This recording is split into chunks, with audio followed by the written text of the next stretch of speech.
All right, y'all, I have some exciting news. My friend Jen sent me the high-tech diamond flat lap polisher as a gift, which is way too much, but I am super excited about this. So we're gonna unbox it. We have the little cup and water mechanism to allow the water to drip onto the polishing and grinding pads. We have a handy dandy apron to keep from getting stuff all over you. Oh gosh. Let's see if we can get this part open. We have some styrofoam, which is terrible for the environment, but hopefully put this thing in place.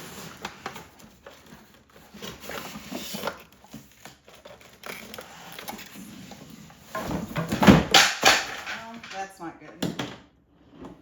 Okay, and maybe we broke things.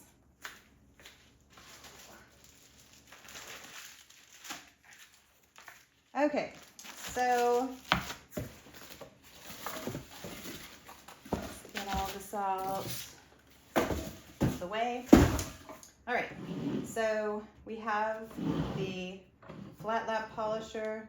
You can see you've got some different speeds, 1 to 6. Found out last night that for grinding, you should probably stay around a 3 for most things.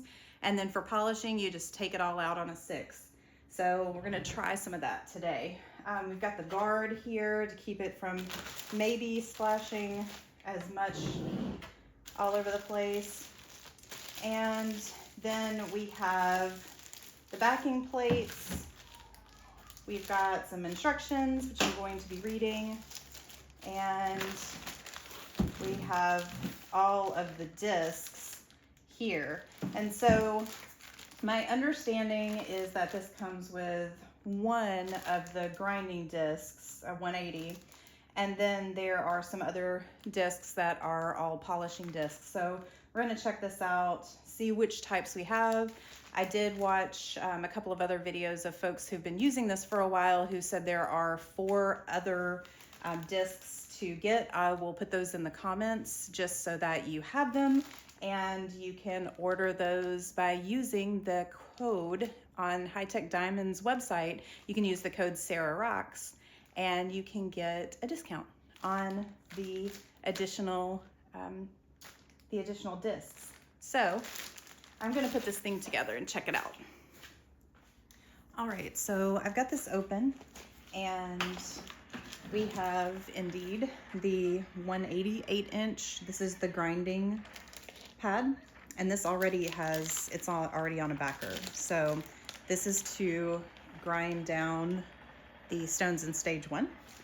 Then there are a few of the diamond smoothing discs, and these are all at different grits for polishing down your rock. And then this is your polishing pad, which is kind of soft, and you put this diamond paste on it. And the diamond paste comes in like a little plunger thingy, and the plunger thing you just kind of put on there, and then you polish it up. So that is those pieces, and those all attach to these backers. So that is what is inside of the packages. All right, so I've gotten all of the discs assembled to the backing plates. Basically, you peel both sides of the backing off of those black plates, this stuff, and then you peel off, there's a piece of cardboard that looks like this that you have to carefully peel off of the back of these discs. And the back of the discs are sticky. So you align them with these holes, and then you just press them down, stick them on really good.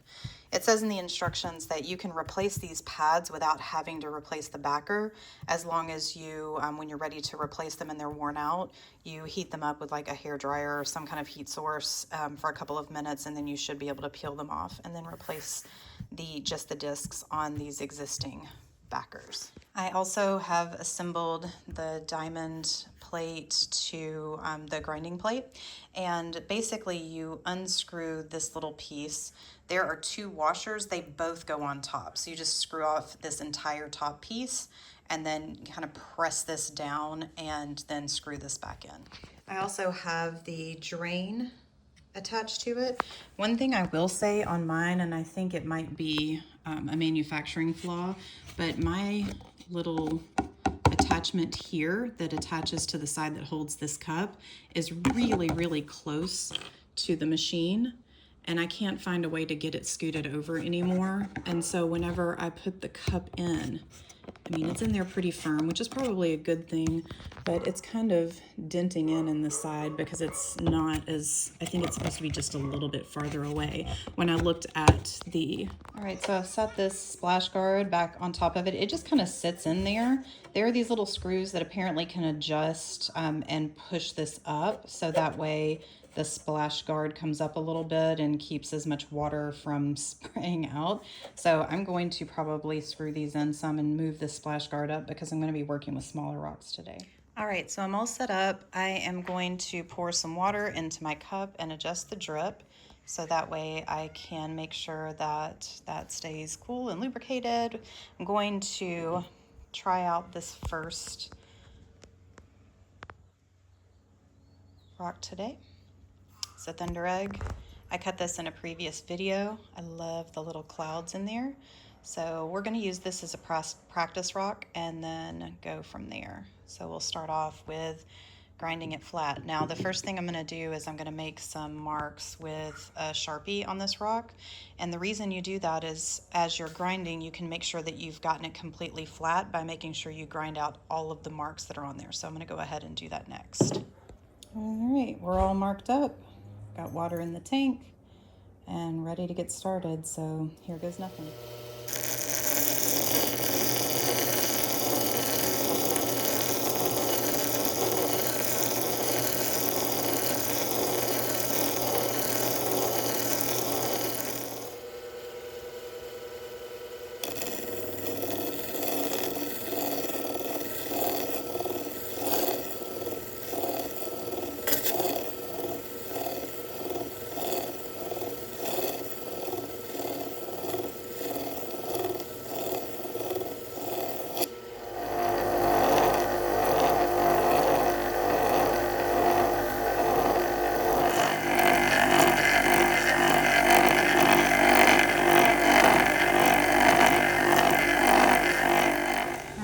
Prep this pad, polishing pad, with some of the diamond paste, and you just kind of like put some dots,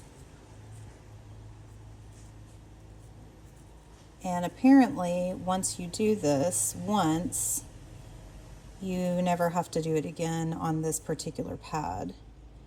And so you just kind of prep up your pad, and then you're supposed to smush it with your fingers, and it should be ready to go, and it doesn't need to have any water for this stage.